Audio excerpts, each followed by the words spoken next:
Hi everyone, my name is Savariar. I am a pharmacogenomics instructor at Manchester University College of Pharmacy in Fort Wayne, Indiana.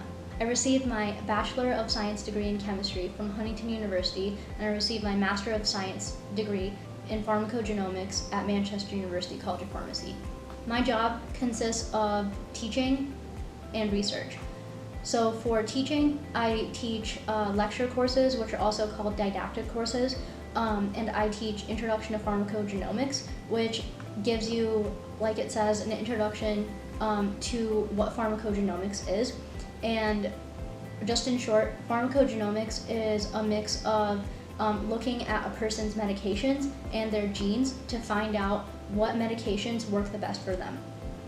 This is really a cutting edge field of science because I'm sure you guys can think of someone that you know where they took a medication and you've heard them say, hey, this medication didn't work for me or it made me sick.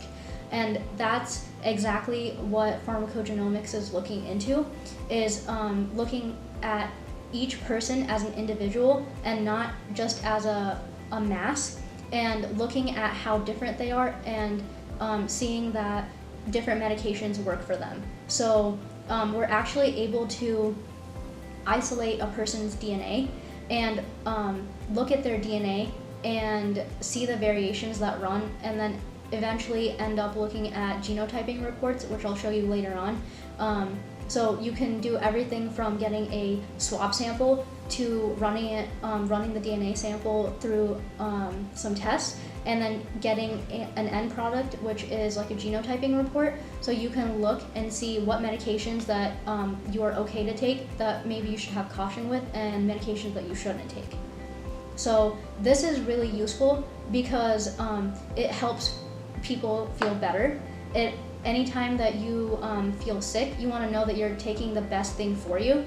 So instead of taking a medication that could actually make you feel more sick or not help you at all. And that's exactly what pharmacogenomics is. For the skills necessary, you do need to have a little bit of research experience or laboratory skill experience. So if you are interested in going in a science field, you will be getting that science laboratory experience in your classes. So whether it be a chemistry class or a biology class, all of those things will help you for a pharmacogenomics lab. But when you get to this program, we teach you everything from picking up a pipette to actually generating a genotyping report. So at the end of the pharmacogenomics program, you actually feel like you are enabled and able to do all of these things. In a typical day, I usually do research and teaching. So for teaching, I teach the didactic, which is also called a lecture course, and I also teach laboratory courses. So for both of those, it's a little bit different. For lecture courses, I usually wear a business casual outfit, and I usually either present to my class or we have discussions, and I lead the group and make sure that my students are understanding what they need to know. For laboratory courses, it is my job to make sure that people understand the hands-on techniques, because if they want to work in a lab for like pharmacogenomics research, or they want to work for a pharmaceutical company, they need to know certain techniques, and we teach them everything from isolating DNA, so taking a cheek swab, and you can isolate DNA, you can isolate RNA. We show them how to analyze on gel electrophoresis or Western blots. We do a little bit of cell culture.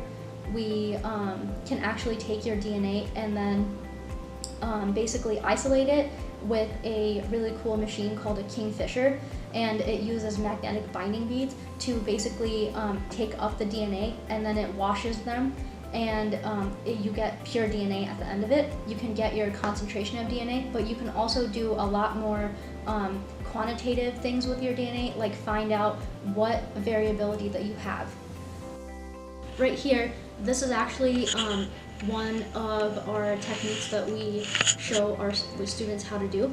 So this is called a genotyping chip. So basically, these are consisting, so each block or each square right here has 64 holes, And what that does is once you isolate your DNA, we use a robot to fill this machine with DNA sample, and each little hole right here has an assay or a gene variation stuck to it, so you can identify what type of variation that you have.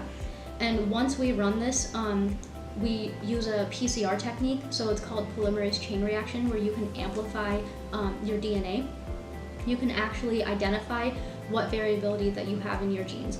And what that looks like is it actually ends up looking like a giant stack of papers it's called a genotyping report. So basically, so I have a sample report here to show you. So what this looks like is it shows you, for example, like if this person is more likely to be depressed, if they have high cholesterol, it shows you what medications that they can take and what medications that they shouldn't be taking. So for example, this person here, these are all the medications for antidepressants that they are okay to take. This shows you use with caution, and this shows you medications that they should not be taking. So this is in conjunction in working with a physician and a pharmacist. So a lot of our students are in our Master's in Pharmacogenomics program, so they're actually isolating the DNA samples and running these genotyping reports. They can also do COVID testing, for example. They can do all sorts of things with the techniques. So we learn PCR, Western blotting, but it's really useful for when you get into a lab because you have hands-on experience. And for pharmacists, this is really helpful because pharmacogenomics is really closely intertwined with what they do every day, because they have to deal with prescribing people medications and working with the physicians in order to do so. So looking at pharmacogenomics helps pharmacists better able to prescribe the right medication. And it helps people from having adverse side effects, which means like which means they're not going to feel well, or worse, that they actually end up in the hospital because they have a medication that made them ill. So some of the other skills that I find really valuable in my career is being very meticulous, because I always have to keep up to date with material and learning, especially because pharmacogenomics is such a new and growing field. So I have to always keep up to date and make sure that I have the newest knowledge in order to teach my students the information that they need to know to actually go out and make a difference.